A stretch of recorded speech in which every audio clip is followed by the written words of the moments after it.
What we're looking at is a lecture series about the history of music from the perspective of the Catholic Church. And we are looking specifically at historical music that has influenced Western culture.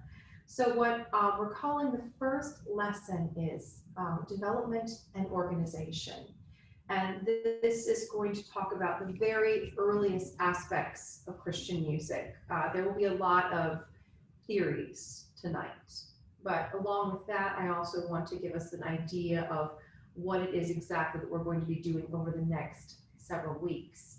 So we can do the next slide.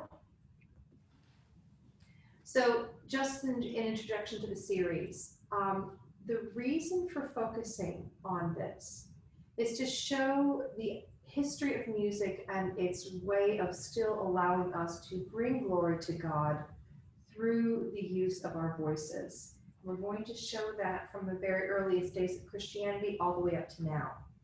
And I'm going to do as much as I can to try and present various different viewpoints. And as we go through the next several weeks, we will be looking at music from different time frames. We're going to go all the way up chronologically, and we will end on the current day. So let's see how close we can get to it. I hope we can get all the way to it. Next slide, please. Can you ask if they can hear you okay? Oh, yes, absolutely. Do you guys hear me? Yes. Absolutely. Victoria, do you hear me? Yes, I can. Good. Okay. Yeah, great. All right. Yeah. So just to give you an introduction to me, and for those of you who already saw me in the clinic this past year, you've heard some of this already. My name is Katy McNiff. I am a music teacher. I'm a guest conductor and clinician, and I live here in Tucson. I've directed music for churches, community choirs, and I'm the founder and co-director of Audivi Vocem Summer Choral Festival. I have bachelor's degrees in musicology and voice from the University of Michigan, in conducting, a master's degree in conducting from the University of Arizona, and master's degrees in music education from Arizona State University. And I've taught for several years in the public schools. I now teach for the Lehman Academy of Excellence, which is a classical charter in Tucson. And my scholars, we call them scholars, not students, are frequently challenged with the same information that I'm offering you throughout this series. They get a very similar education. In addition to teaching, I am a toddler mom and the wife to a classically trained tenor, and my son is almost 3. And I noted in here that with his arguing abilities, I'm convinced that he plans to take the bar sometime next year. He is, we're in the middle of 3 nature, so appreciate your prayers. Why sacred music? For me, it's an obvious focus, but the plunge into sacred music as it relates to the Catholic Church is actually quite far from my own childhood. I was raised an evangelical and a fundamentalist Christian. Interestingly enough, you'll find the same hymns I was raised with in the Journey Songbook used in Catholic churches nationwide. And it is that connection which fascinates me. Despite 2 very evangelical parents, I was raised by a devout Catholic grandfather, and my parents demonstrated nothing but respect for his faith. I was permitted to attend Mass when we visited him, and it left me with a love and a sense of ritual, a sense of the music. And throughout my college years, I found myself working frequently as a cantor and as assistant music director in Catholic churches. I eventually found my own spiritual home in the middle. I'm not an evangelical and I'm not a Catholic. I and my son call the Presbyterians our home, and my husband is an Episcopalian. Still, I'll say that nothing beats Christmas midnight Mass in an old Catholic church with bells that can be heard for miles. Working in locations like that have been some of my most joyful moments. So now that you know a bit more about me, why are we speaking on this subject? So what? Let's go to the next slide. Who cares? Why are we here for this conglomerate of information? I've asked this question for years, and it has eventually driven me from the very specific study of medieval musicology in my undergrad outwards towards conducting and eventually towards education. There must always be a greater purpose for everything which we do and learn. Who cares? Why this? The humanities are distinctly valid and a perceptive means of analyzing where we came from and how we've gotten to our current point. I'll say that again. The humanities are distinctly a valid and perceptive means of analyzing internalizing where we came from and how we have gotten to our current point. Unlike wars, dates, names of monarchs, and breakdowns of boundaries, the humanities allow us to see what was actually seen or heard by people of the time, thus indicating their preferences, principles, and emotional connection to the world around them. Preferences with external influences such as religious and political motivation. These were the choices they took to express what mattered to them. Principles, influenced by their interpretation of right and wrong, these were the choices they took to express how they felt their world should be ordered. Emotional connection, assessing what was happening around them.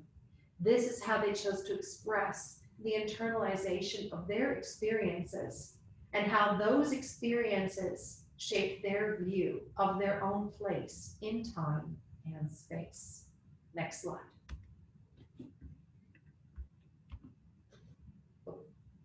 Well, it should be up one slide. Oh, maybe not. Okay, maybe not. So why sacred music? Surely an art history class would suffice. Not in a religious perspective. In its most simplistic form, prayers are not drawn or painted. They are spoken and eventually sung.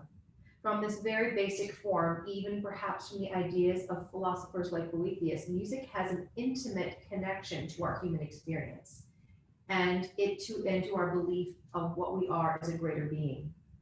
The voice is so much a part of us that we cannot see it or feel it, yet we know it is there, like our soul. When we create sound waves using our body in such a personal manner, we impart a spirit-like expression, invisible, untouchable, and yet very much present. Music is also scientific, mathematical, precise, even in its most improvised and oral form.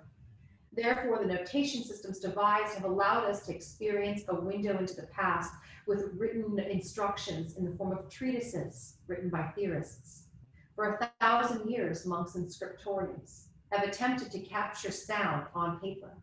Though various designs of lines, dots, and squiggles and measurements don't actually show us what we need to hear, it is our best use that we possibly can of a way to create sound in a physical and visible space. So, music in itself can be part, and indeed is, a ritual. Let's go back up one slide, actually.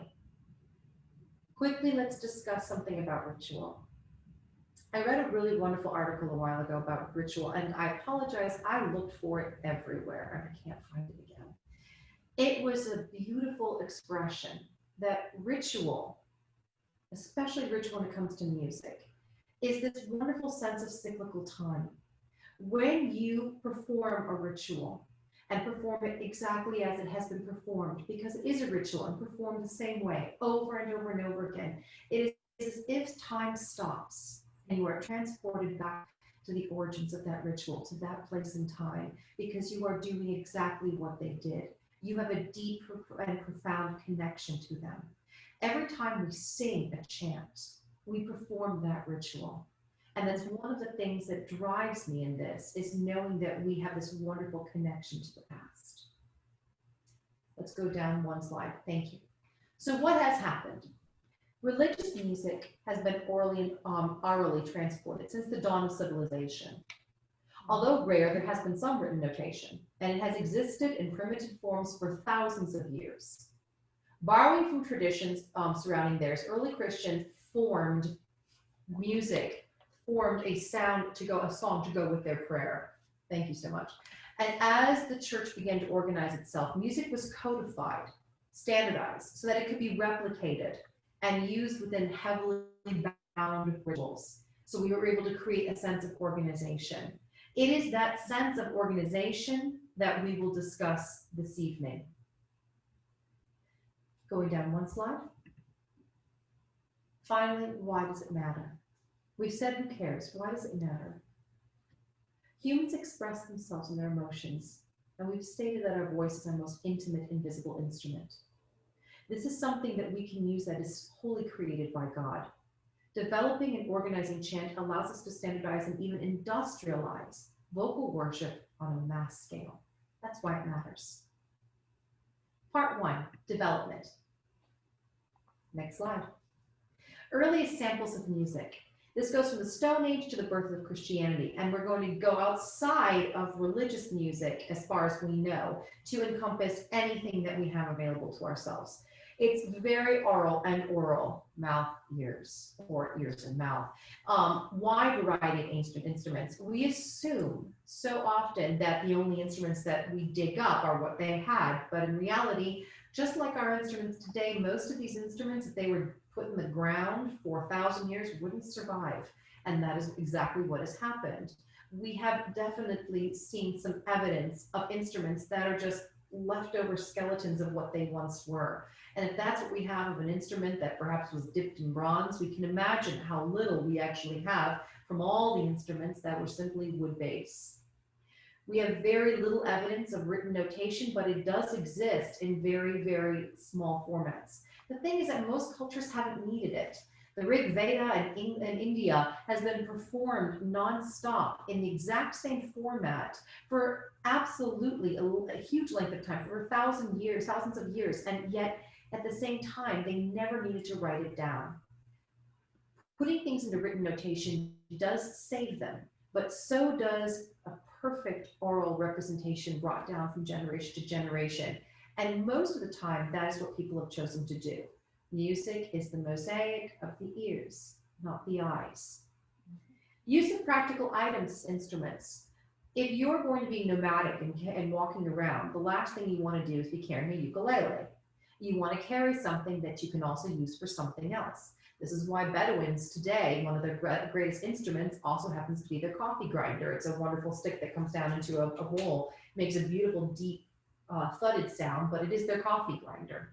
So you are going to see people using in ancient times, using instruments that they could also use for something else, a sense of practicality before we really have too much written record. Let's go on to the next slide and take a real quick, brief second to enjoy a very ancient sound. This is a flute made from the jawbone of a bear, roughly 9,000 years old, found in Poland. It has a gorgeous sound. Let's go and listen.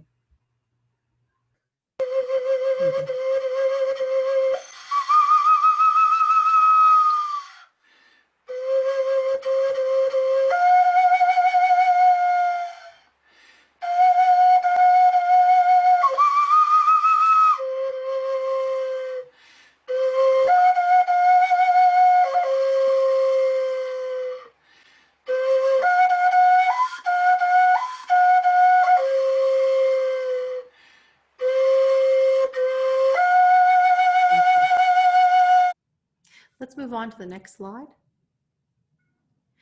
So this is an ancient cuneiform. This is from about 3600 BC, and we are looking at the earliest form that we have right now of any kind of music. These are the Hurrian hymns. There are 7 of them, and this is one of them. Yes, chords, harmony. Unusually, we would normally not think, but yes, they did have harmony. Now, what you're seeing above are simply the pitches written down in cuneiform. This is Sumer, actually, is where we're coming from. Unfortunately, we don't have any rhythmic structure. We have to kind of guess with that. Rhythmic structure has been, and we'll talk about this more next lesson, has been probably the hardest thing to codify in any way. So what we see are a lot of pitches in these early documents, but we don't ever tend to see anything more. The originals are the clay tablets, which you see on the bottom. And Mr. Michael Levy, who is a specialist in this, has taken what we see and has kind of improvised around it to create an idea of what it could have sounded like. Let's give it a listen.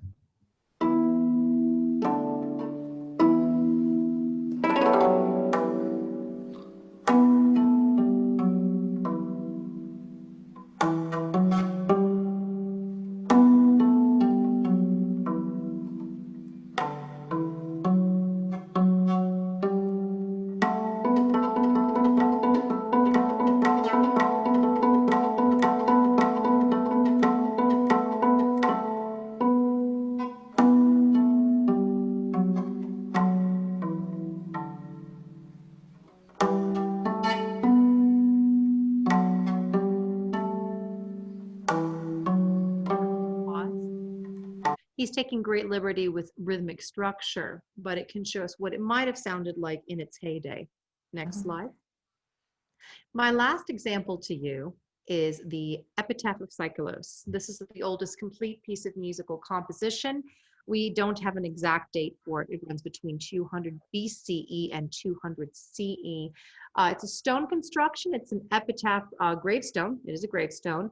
It's not very large. It's only about this big, and it was found in modern day Turkey, and the finder in the 1840s dug it up and thought it was so pretty that he had his wife use it to put her flower pots on it.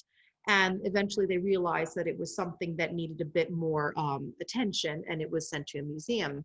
What you see in the writing on the slide is what is actually put on the stone itself. And those little letters above the main letters, those are the musical pitches. That is how they are choosing to write pitches. And if you look very carefully at the end of the very first line, you'll see something very interesting. And that is a way of showing that you are getting into a kind of a pattern, a melodic pattern called a trope, which we'll talk about in a few minutes. There's a little tail above that, next to what we would think of as an eye. So with this piece of music, we have still no rhythmic structure, but this provides us with the first full, complete piece. The text for this is in ancient Greek. It's translated as, while you live, shine, have no grief at all. Life exists only for a short while, and time demands its toll. Let's give it a listen.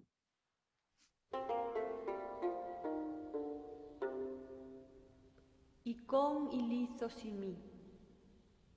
Tithis imi sikilos en thamnimi sathanatu sima polychronion.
Thank you. Go ahead and pause it. So this piece of music I'll also add right now, because it's so beautiful in its simplicity. My second graders are actually learning it, and they're quite enjoying it. We're learning it in the ancient Greek. Let's move on to the next slide. Part 2, early organization. So what is happening in early Christianity? It's my focus of this lesson to delve into the music. I don't want to get into a lot of the historical aspects outside of music, but I also want to walk a very fine line where I do not try to turn this into a glorified music theory class. I'm not here to explain how the theory of music actually works or the science of music. Instead, I want us to understand the forest, not the trees. How is it that we got to where we are today? In early Christian music, the first thing that we're going to see, of course, is imitation of Jewish rituals, because it's where it came from. And people who were early Christians were often attending synagogues at the same time that they were attending Christian services. You'll see imitation of Roman administrative structure, and that's in all sorts of formats. The basilica is actually a Roman administration building. We've even taken the word. And the structure of the church today, as we see it in most church formats, especially the older cathedral of the long nave, this is actually just a Roman administration building that we have adapted to our use over time. We've used also several other aspects, which we'll go into in a moment. Early monastic communities. This time is going to bring us into the idea of the early monastic communities. We have many hermits that are living out in the desert, especially. We have the saints Anthony, and we have Ignatius who writes about him. And you have these beautiful ideas of these very, very holy men out there living alone. Well, at a certain point, they start to come together and they start to become more communal. And joined later under the rule of Saint Benedict, it becomes an organized system. Nature is inspiration for musical development. When we take a look at early Christian music, what we see is that we are still gathering together to celebrate the reenactment of the First Communion, which was a Passover meal. And then along with this comes the use of Jewish melodic structure for psalm singing. We're singing a prayer, we are singing a psalm, we're going to use some kind of a structure to sing it. And the Jewish tropes, which we'll talk about in the next slide, is a perfect way to get started. So for the first 300 years or so, another thing we need to know is that Christians were united in the fact that their music was Greek. They spoke Greek to each other, they did their services in Greek, not in Latin. It was in Greek, because that was the international language of the day. It actually has never really become that international again since that time. Early monastic communities in Egypt and similar regions were adding music to prayer as well. And they were helping to break the idea of worship into two different kinds of services. There are two different kinds of services if we think about it. There is the service that surrounds communion and the service that surrounds any kind of psalm singing or prayer. These turn into the Mass and the divine office or the divine hours. Let's go on to the next slide. Boethius is a 6th century philosopher, and even before him, there is this idea of the voice being a more holy, a more just, a more righteous way of presenting prayers to God, primarily because text can be performed through voice and cannot be performed through instruments. But also at the same time, it is intimate, it is part of our bodies, it is also something that is very revealing about ourselves. Along with that, again, it is invisible. It has this feeling of spirit to it. And so we have this deep connection with the voice and early prayer, and also with early music. Boethius believed that the voice was the highest form that we could get to God's sounds, music of the spheres or the planets being the highest. We can't get to that. We now know it doesn't exist. But our voice or any natural sound would be the next level down. Go ahead and go to the next slide. Another thing that I want to point out, and this is just my own theory, that we're not going to see a lot of instruments in ancient Christian music because everybody else around them had a very healthy instrumental culture. What we see here are aspects of instrumental culture from Turkey, Greece, and also from areas in Italy. So we're looking at that entire Mediterranean community, and they are using hydraulis, so early pipe organs, they're using cornets, early French horns, they're using lyres, early harps, they're using kitharas, early guitars, they're using drums, they're using little shaker rattles. They have tons of instruments. And to set themselves apart, I believe we can give a little bit of focus to the fact that Christians, like Jews, chose to maintain a primarily vocal tradition. Let's go on to the next slide. So let's talk about the Jewish tropes. This is the birth, the very birth of Christian chant. So here's what we're seeing here. A Jewish trope allows, by a small notation, to create a memory tool for a small piece of melodic structure that hangs off the end of a written phrase, so that when you are stating that written phrase, you can sing that last little part. And they each have their own little names. And actually, I've learned in my studies their own little hand gestures now they teach with it. And it is those little tropes, those little blips that are coming up the end, and plus the little notations that we see in chant as we continue forward in the Christian tradition. It's mimicking the Jewish tradition. Let's take a listen to these guys. Katy munach et nachta. And he's pausing because he's going to the next line. Mapach pashta munach katon. And we're going to pause that video. Darga. So what we're hearing there is him practicing individual little blips that could be at the end of any line of Jewish music. It's the same thing as if you and I were to be learning solfege and just singing do, do, re, do, ti, do, just like practicing it. That's what he's doing right now. Just little things that we know we hear a lot of times. And these are codified in the Jewish community. That's the basis of our chant. Those little melodic structures on the ends of prayers. May we move on to the next slide, please?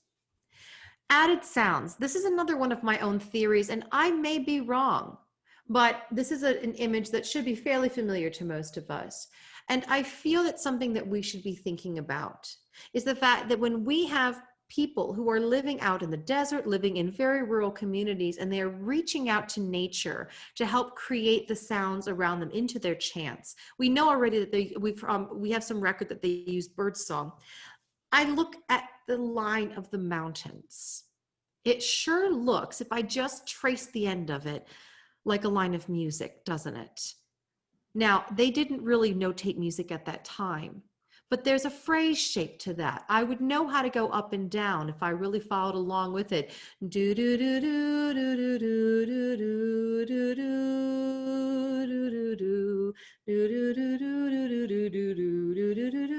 do do do. Like I see a possible theory there.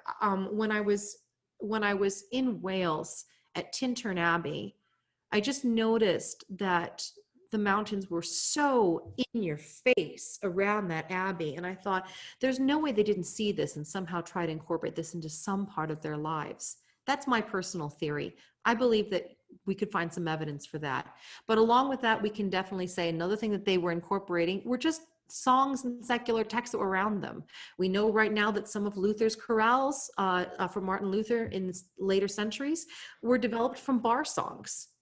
So we know that people are taking songs that are from around the time frame and using them in this way. And I think we can apply that to this too. So we put this all together and we get our Mass music. Let's talk about the two types of service. We have the Mass and the office. The Mass is developed around the sacred ritual of the communion. There are two kinds of Masses, the proper and the ordinary. Proper is for feast days, special occasion days, funerals. Ordinary is your everyday, every Sunday Mass. This is developed from the Jewish Passover, taking the Passover meal, which would have been used as the Last Supper, turning that into the communion, and from there creating a structure around it to allow Christians to feel their own unique sense of worship. The offices are a series of smaller services and performed daily. They contain psalms and prayers, and the structure is actually rooted in ancient Roman administrative or business hours, especially prime and vespers. These were times that were important in the Roman business day as well. So they're taking, again, something that they already had. Let's go on to the next slide. Aspects of the ordinary. We may already know these features, but I think it's important that we go ahead and just go through them and talk about these, even if you already know about them. Let's talk about the Kyrie, the Gloria, the Credo, the Sanctus, and the Agnus Dei. These are aspects that have been slowly woven into the Mass over years of tradition. Little parts, little bits and pieces. You start off with just the celebration of the meal itself. And as the group of Christians become larger, we start adding in other pieces, and we start singing these other pieces. The Kyrie is Lord have mercy. It's in Greek. It's actually the only part that's in Greek, and it's probably added around the 5th century. It's not part of that original Greek part, the original years of Greek. It most likely comes to us from the Byzantine Greek church. And Gloria, glory to God in the highest. That's part of our service as well now. This is an ancient hymn. It was written in imitation of biblical lyrics between the 5th and the 6th century. The Credo, this is the very earliest part of it. That's the we believe in one God. Moving on from there, these are the remnants of the catechumens. I'm sorry, that was not pronounced well. The catechumens. So the catechumens service was a pre-Mass service that would take place in the early Christians community, in which outsiders could come in and get the basic rules for what they were supposed to be doing. They would close with the prayer. They would close with a list of what it is that they believed in. And then those who were not yet Christians would go home. And then those who already were Christians would continue into the Mass itself. This credo is part of the very last part of that ancient welcome to our service experience. And now it's been inserted into the Mass. The Sanctus is the Holy, Holy, Holy. This is a late 7th century Eastern import. It surrounds, it envelops the communion setting. And you see this with the Agnus Dei as both being Eastern imports. And what was happening was that Islam was finally on the rise. We're getting a little bit of start of it by this point, and they were trying to make themselves a bit more different and to say, we have something a little bit more unique. We have the Lamb of God. He takes away our sins. Holy, holy, holy is this God. And it was a way of defining themselves as different, and it made its way into the Mass as well. Additional points. The Alleluia has been around since ancient Jewish times. It's been around since forever. And Amen, by the way, is a Jewish word that we have taken into our Mass, into our community. The Benedicamus Domino is actually the old Ite Missa Est. It's the old way of saying that the Mass is ended and now you may be dismissed. Thanks be to God. It was the original way of doing that. These are just little blips that have kind of stuck around that are still here in some form or another. Let's go ahead and head on to the next slide. So we're going to listen to a couple of different versions. I actually want us to go to the Old Roman chant first. And that is what we assume this would have sounded like back then. It's a different sound. We are still guessing. We have to guess a lot because there's no written notation at this point. This is an oral tradition. Let's give it a hint. Let's see we'll listen and see what we think. Kyrie eleison.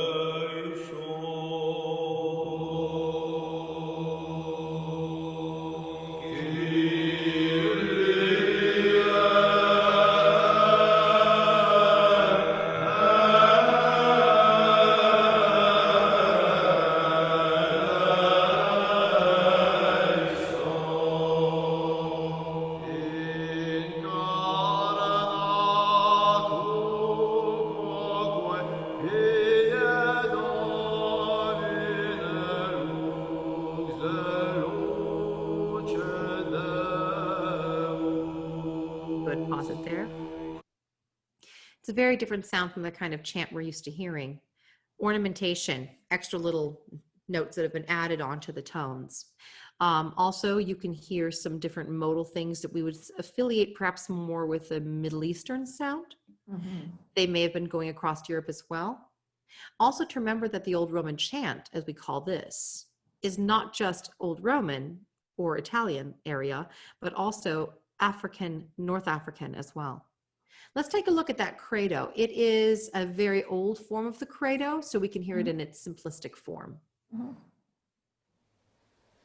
Credo in uno Deum, Patrem omnipotente, Factorem caeli et terrae, visibilium omnium, et invisibilium,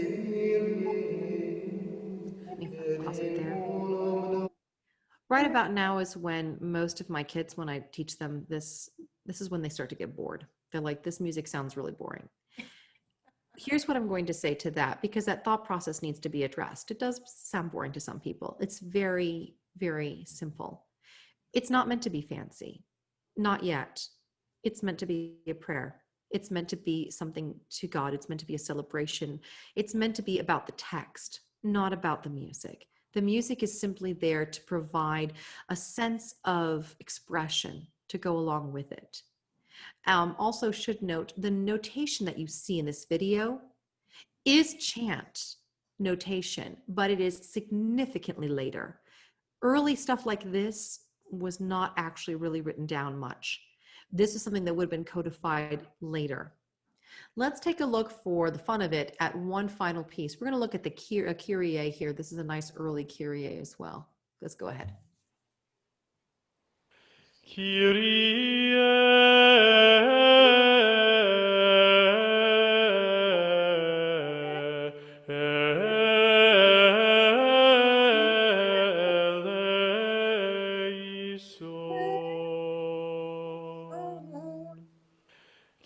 eleison.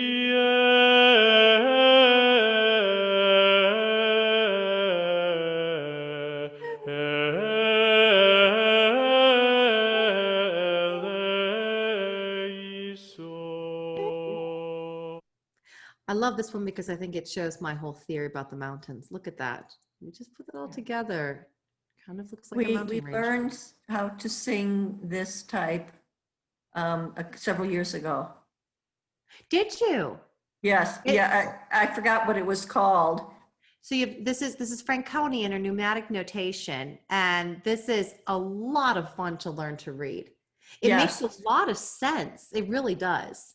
Yeah, We actually talk about how to write it and how to read it a little bit in the next video, the one that's been pre-recorded for next week. We talk about how that was formed.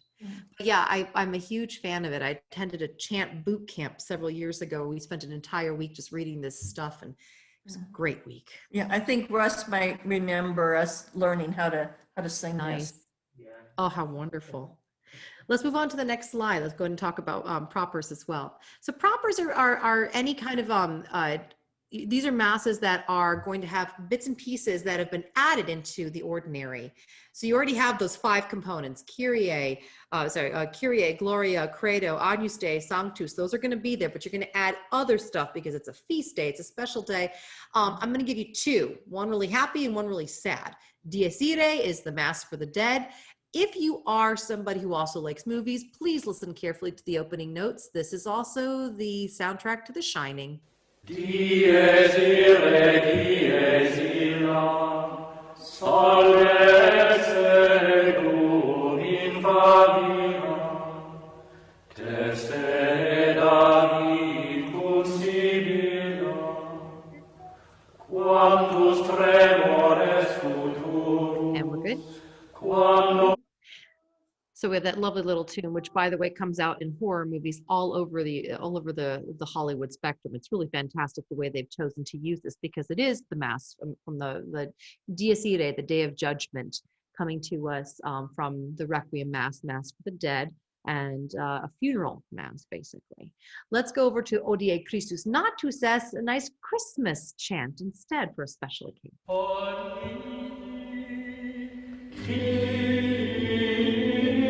natus est, Odie salvator apparuit, Odie in terra canunt angeli, retandum ac angeli, Odie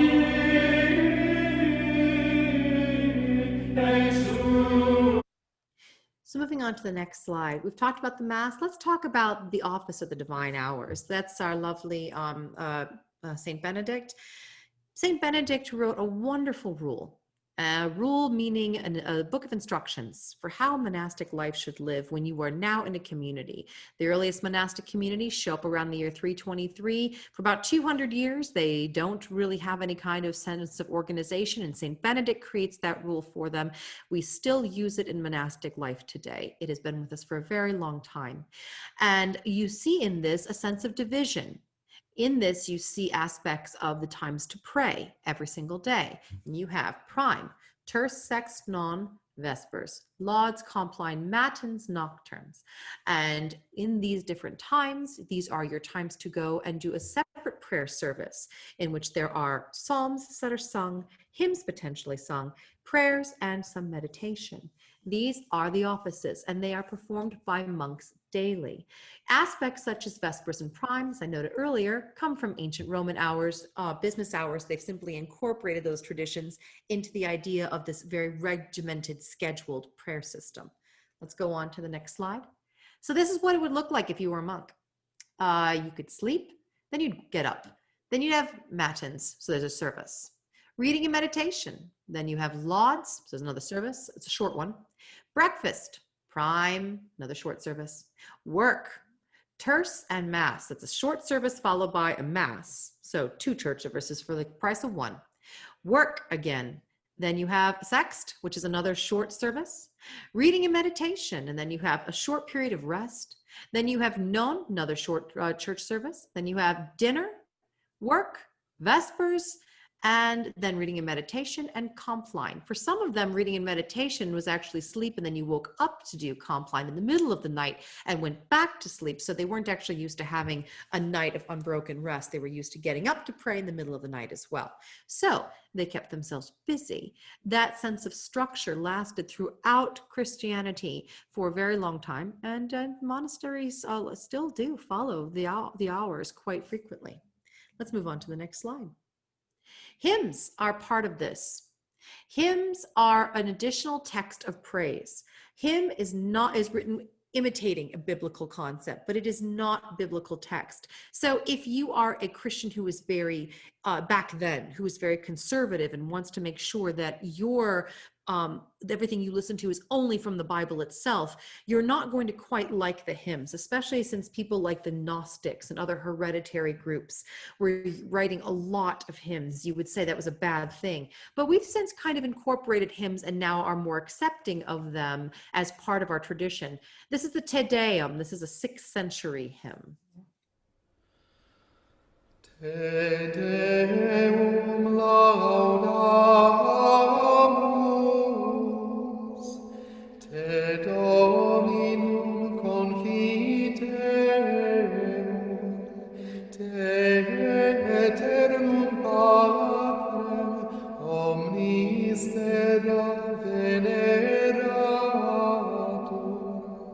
tibi omnes angeli, tibi celi et universe potestates, tibi cerum. So if we look in the next slide, what I've provided for us is a way of seeing hymns in a different way. This is definitely not ancient, but what this composer did was he took an ancient hymn, he took a chant hymn, and he put it into a choral piece so that we can hear this music come a bit more alive in a way that matches our expression and our understanding of music a bit better. This is the Ubi Caritas, a hymn that would have been seen as not good, and yet we love it.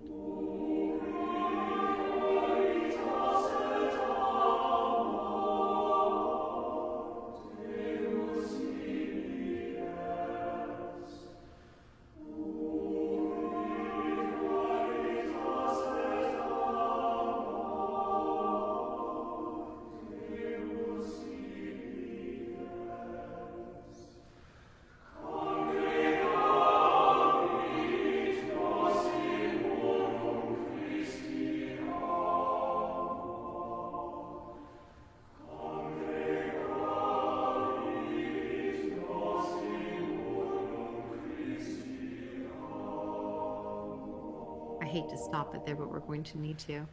But I do want to note that for a hymn, I'm so glad that the hymns were allowed to be added in, because the text, Ubi caritas et amor Deus ibi est, so we're looking at where love and mercy are found, there God is also.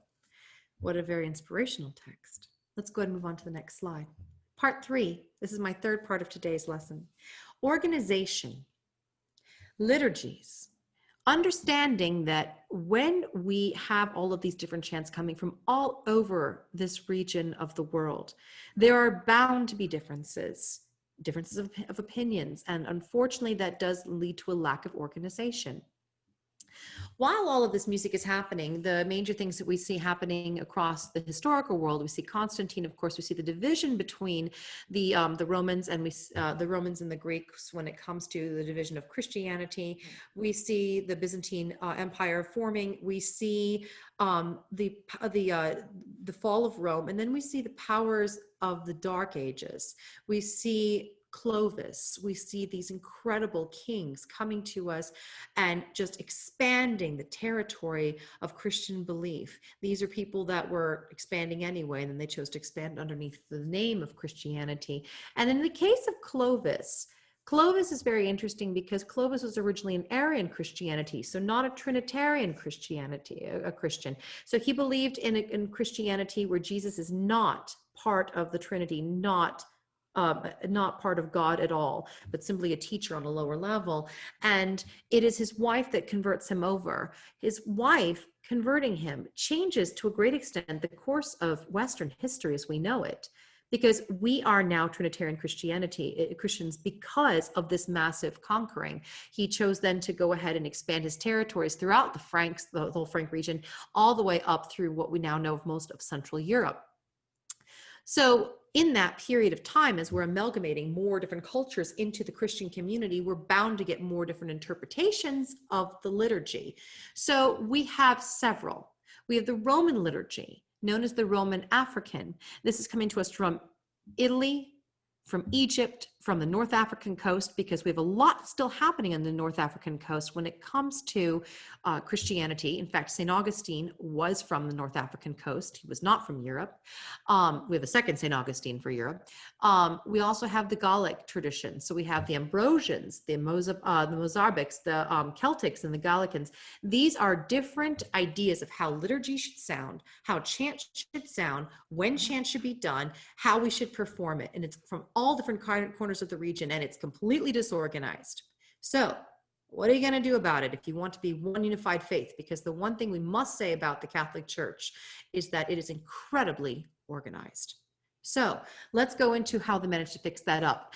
When we have, first off, the Ambrosian chant, I'm actually going to go back one slide real quick. Go back one slide. Thank you so much. So the Ambrosian chant is the biggest contender to be a competitor with the actual Roman chant itself.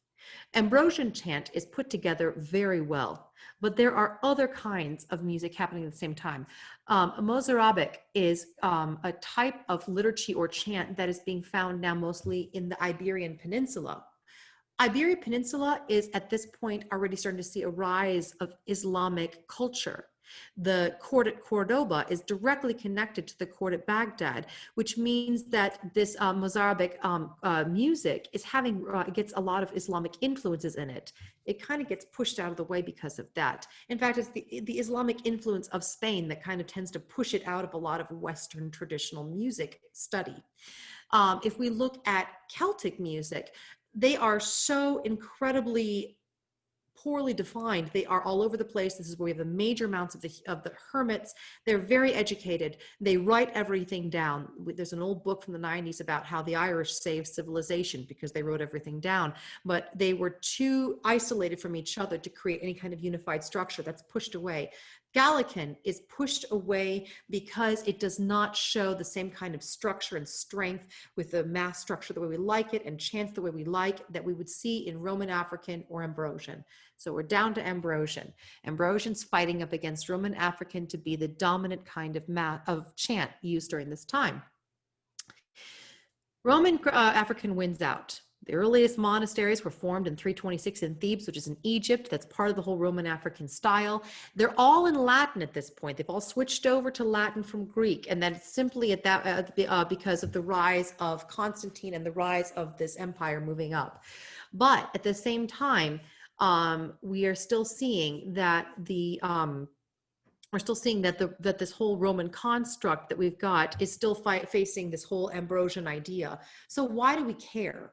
What does it matter? Why do we have to have two different kinds? Why can't we just have two different kinds of chants? Different feast days, different ideas for how chants should be sung, different ideas for how the mass should be performed, arguments, I'm not happy with you, you're not happy with me, now we have a fight. That's really when it comes down to it. So let's talk about what exactly is Ambrosian.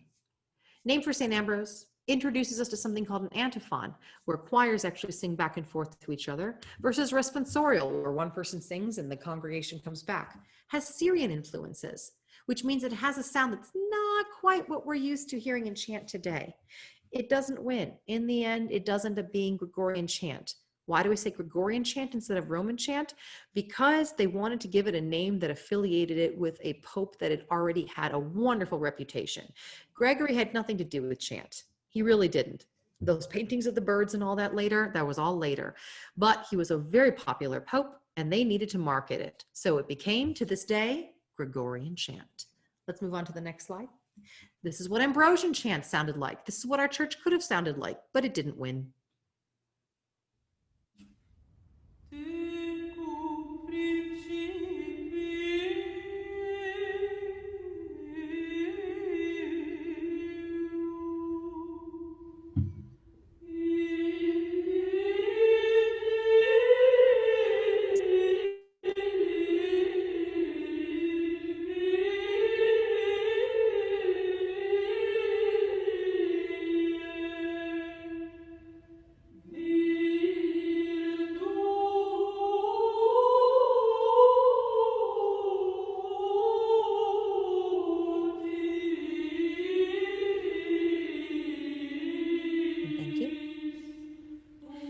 what we're hearing there is an interpretation of what we believe it would have sounded like based on treatises from the time.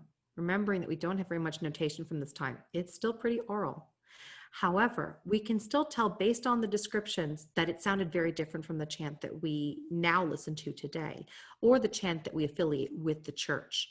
So in the next video or the next lesson, we're going to talk about how this gets pushed out and how Roman chant becomes the predominant form, Gregorian chant as we know today. Going on to the next slide. So to wrap up this whole idea, we've gone from basically imitating Jewish trope forms and a Jewish service, and we've moved forward and expanded. The Christian community, when it comes to music at this point, basically took a lot of different threads and managed to weave a beautiful tapestry out of it. But it took those different threads from a lot of different places. A lot of different colors and shapes have come together to make these traditions that some of them have just been lost to time. And we end up having to create some very interesting theories. From these monasteries that come to us from the depths of the desert in Egypt, all the way up to the monasteries that we see at St. Gall and other places throughout Europe, we are seeing monks busily at work creating music so they can sing them along with their mass and their divine hours.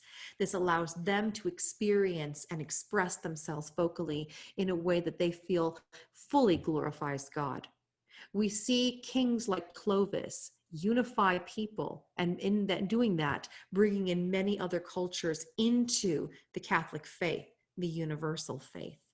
So in today's conclusion, what's happening more than anything else is a sense that we've taken a lot of little bits and pieces and we have started to create a sense of organization out of it. We have created a sense of a church out of very little, which is fascinating if you think about it, because this was a church that was simply waiting until Christ came again, and yet it built itself so very strong that it stood for 2,000 years. So on to the next slide. Next time is actually going to be a pre-recorded lecture. I'm hopefully going to be in Michigan with my family, I do say hopefully, for a week. And that means that I will not be here. We've already recorded the lecture, and we're going to talk about that unification of chant and how the changes that we made because of that have aided in the developments that are still used today. Written notation, the birth of harmony beyond what we saw in ancient form, and how we've turned that into the music that now sounds a lot more like the music we're used to hearing in a church setting. So that is the end of this lecture series. I would now like to open up to any questions that you might have, anything that you thought of while you were listening to all of this. Any questions?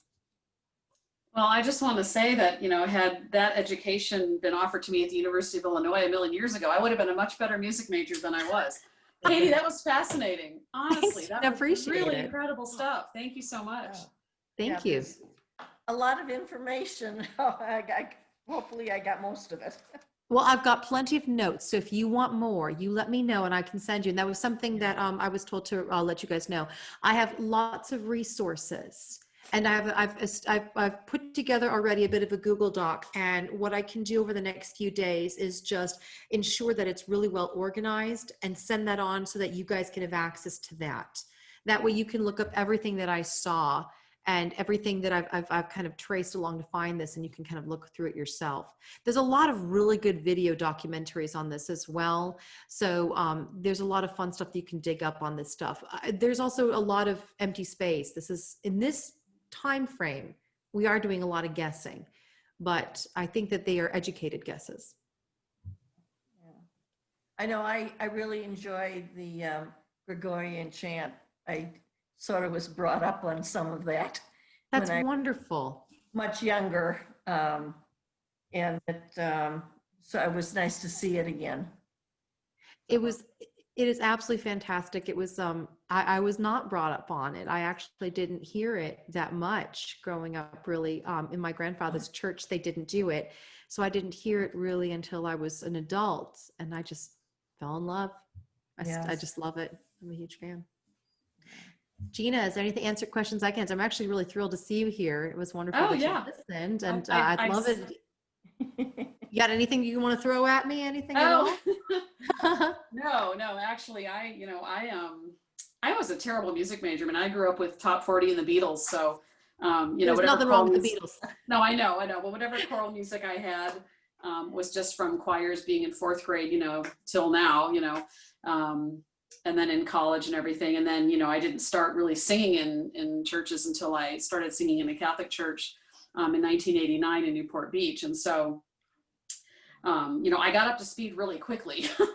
But, I'm sure a lot of this was covered in my music education way back in the day, but, it didn't interest me at the time in the way it does now. So, no, it was great. That was great. It's funny. My husband was in the other room with our dog, and when the bear jaw thing was playing, my husband's texting me like the dog is like looking in the hallway like, what is that sound?